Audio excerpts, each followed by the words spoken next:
All right, so now we want to perform hands-on exercise related to HBase.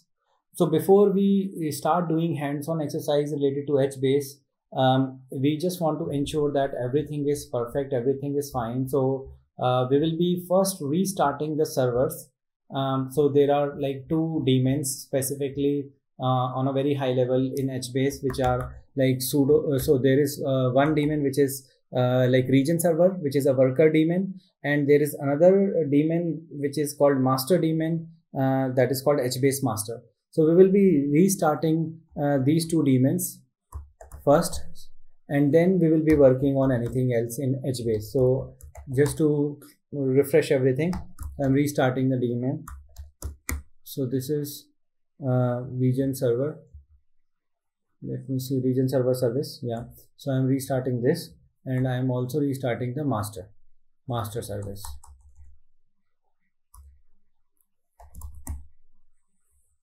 Okay, so these two daemons have been restarted. Now let's start doing hands-on exercises related to HBase. For doing it, I will be going to HBase shell as per the document given here, and I will follow these instructions and I'll be explaining like what is happening here. So I am inside the HBase shell and I can see the version of HBase, and it shows me that this is 1.3.6 version of HBase.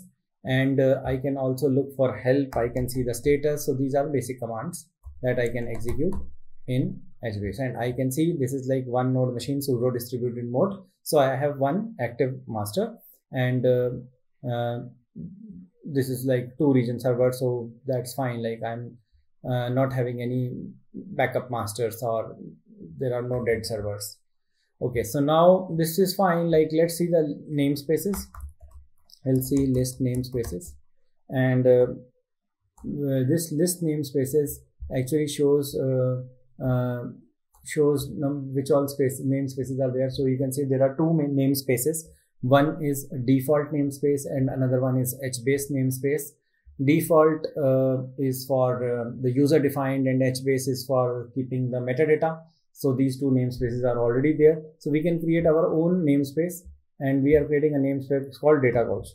So I'm just doing create namespace, and then I'm using data couch here to create this namespace.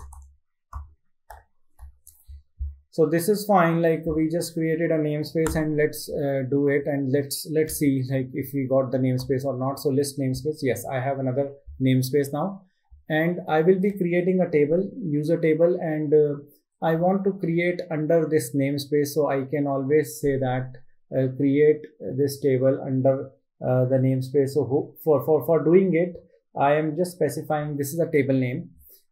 This is the profile, this is a column family name, and this is another column family. So this column family is having 5 versions. This column family is having by default single version. So let's run it. So let me copy it so that we'll save time, and let's paste it here. And I will also specify here I want to create it under data couch. So let's do like this, data couch dot user.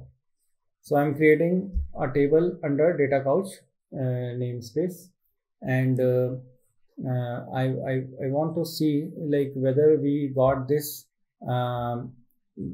whether we got this under this or not, like on the data couch namespace or not. So there is a command also, show tables in namespace. So we can use that command, and even I can just write down help before actually write down that command, so that if you don't remember, no problem, but you can get the help. In the help itself, you can see we have so many options. So list namespace table. So we can always use this command, list namespace, and we can just specify underscore tables. Now it will ask for which namespace we are interested in. So I'll specify data couch, and let's run it. So here there are no tables shown. That means the command that we executed is not correct. So let's fix that first. So this is the problem that I am doing right now. So it should be single column. I'm just giving a single column. So this user will be created under this namespace, and I will say show all the tables within this. So I can see user table is under this data couch namespace. I can even do list, and I can see like what all things exist, and I can see there is one table which is by in the default namespace, and another table which is in data couch column user namespace. We can describe this table. So I am interested in knowing the details about data couch underscore data couch column user, and when I describe, I can see the various attributes of column families. So there are two column families that we created, pics and profiles, and if you see, there are 5 versions for profile and 1 version for pics that we provided here while creating the table, so we can see in the description also. After that, once we describe, we want to put some data, so let's put some data, but I will be specific to that. So I'll be specifying data couch, but I'll be specifying here data couch column user, and I will also be specifying here last name, and this is Matthew.